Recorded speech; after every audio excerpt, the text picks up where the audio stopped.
When someone you trusted breaks that trust, something inside you shatters quietly. It isn't just the loss of a relationship, it's the loss of safety. You start questioning everything, not only people, but even your own heart. If you've ever loved deeply and been betrayed, you know the ache that lingers afterward.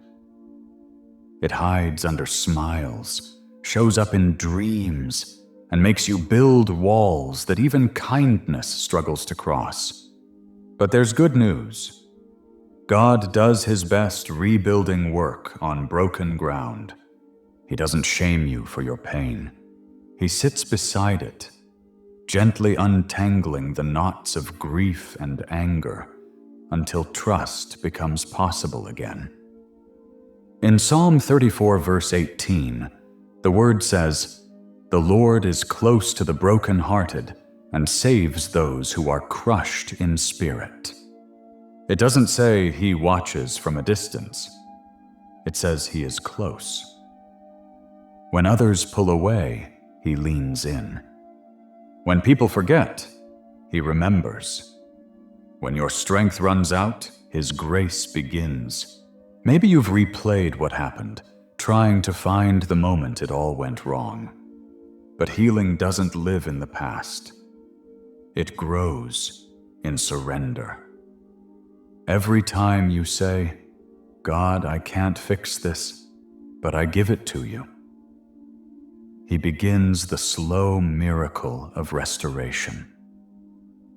In Jeremiah 30, verse 17, God promises, "I will restore you to health and heal your wounds, declares the Lord."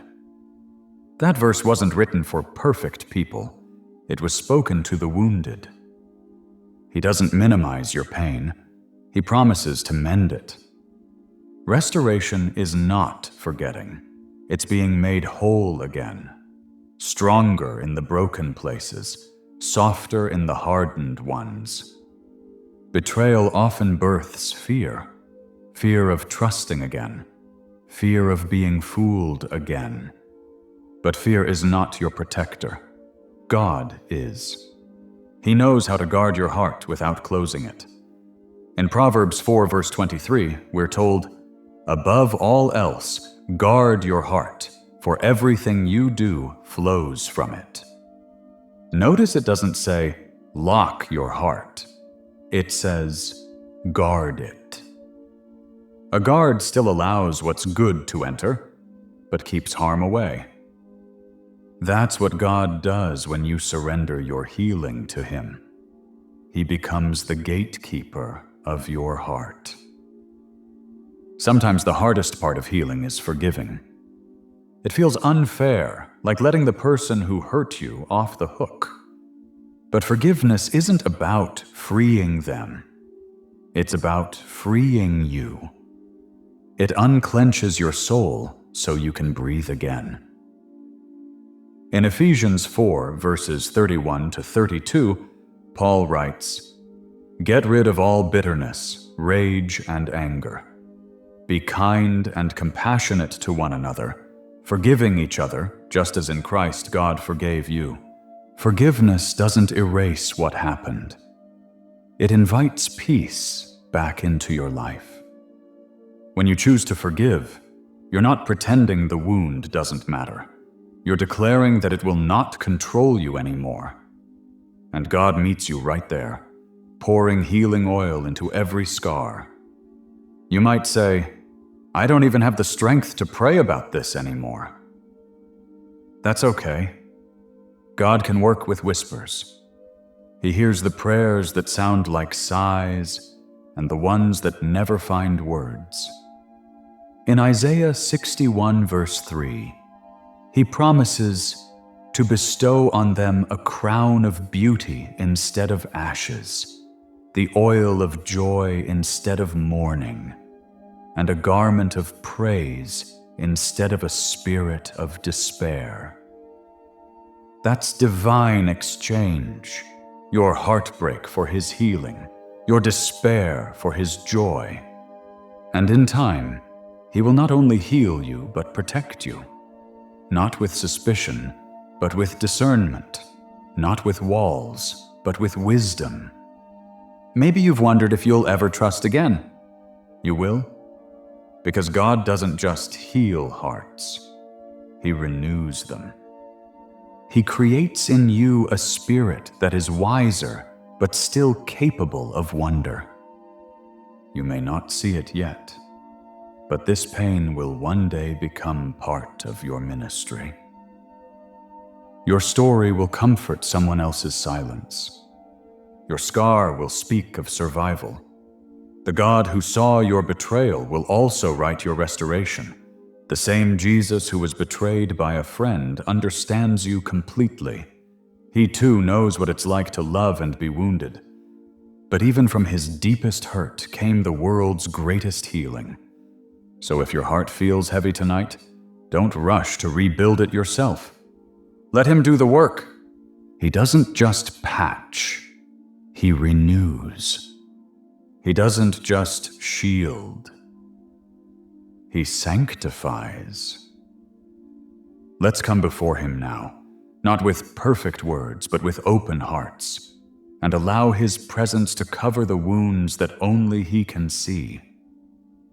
The quiet settles around me, Lord, and I can finally admit what my heart has tried to hide.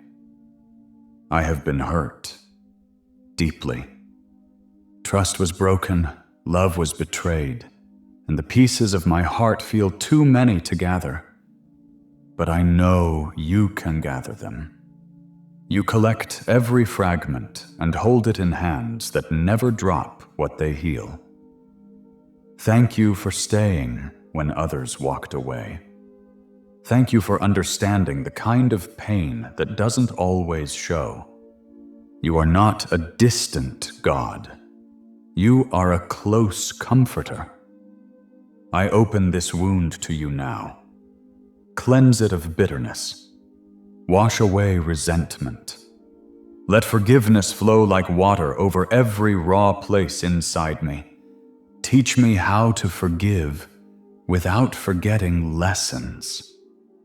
Help me remember without reliving. Let your mercy replace my memory of pain. Where I have blamed myself, bring truth. Where I have doubted my worth, speak identity.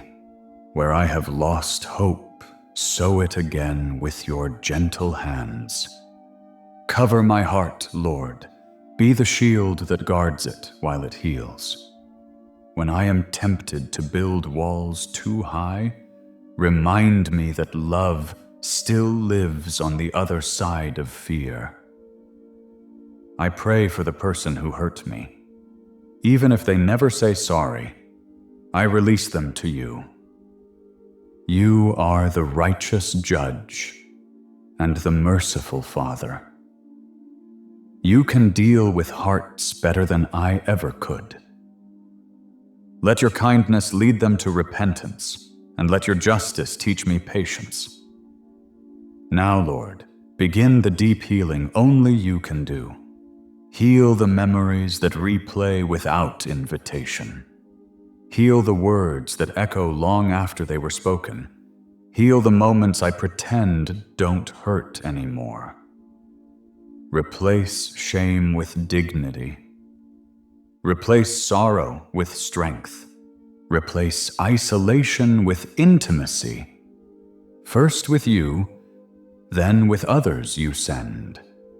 Wrap me in the promise of Psalm 147, verse 3. He heals the brokenhearted and binds up their wounds.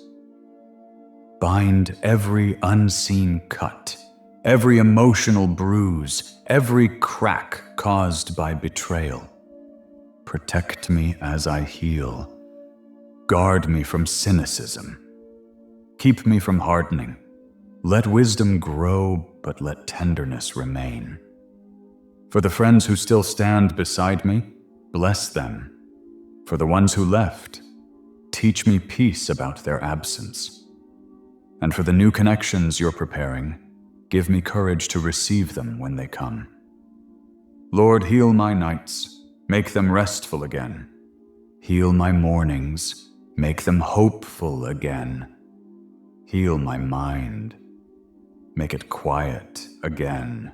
And where fear of the future tries to creep in, let your word be louder. The Lord is my light and my salvation. Whom shall I fear? The Lord is the stronghold of my life. Of whom shall I be afraid? Psalm 27, verse 1. You are my light, my refuge, my renewal. I choose today to stand in that truth. Cover me with the peace of Philippians 4, verse 7. The peace that surpasses understanding. Let it guard both heart and mind like gentle armor. If new love is in your plan for me, prepare me for it. If solitude is my current healing season, meet me there. Either way, let every relationship ahead be guided by you, grounded in truth and guarded by grace. Now, I pray protection not only for myself, but for all who have been betrayed. Let this prayer travel to them, even strangers listening far away. Let comfort find them tonight. Let courage rise again where trust was broken. Let hope become stronger than heartbreak. And for those who have caused pain, soften their hearts before pride hardens them completely. Bring them into the same mercy you've shown me. Jesus, thank you for understanding this wound firsthand. You were betrayed with a kiss. You were denied, deserted, and left alone, yet you forgave and rose again in victory. Let that same resurrection power lift me out of sorrow into strength. I accept your healing now, not just surface healing, but soul healing, the kind that makes joy possible again. I welcome peace back into my spirit and trust back into my future. If anyone listening has never known you personally, let them whisper this prayer. Jesus, I believe you are the Son of God. I believe you died for my sins and rose again. Come into my heart, heal me, protect me, and lead me forward in love. Lord, thank you for new beginnings rising out of heartbreak. Thank you that betrayal does not have the final word. You do. You are writing a better story than the one that broke me. I end this prayer in confidence, not sadness. I am healing. I am protected. I am loved. I am whole in Christ. If you believe this, type, God is healing my heart in the comments. Share this with someone still carrying pain in silence. May the Lord bless you with peace that passes understanding. May His protection surround your heart like gentle light. And may every broken place become a doorway for grace. In Jesus' name, amen.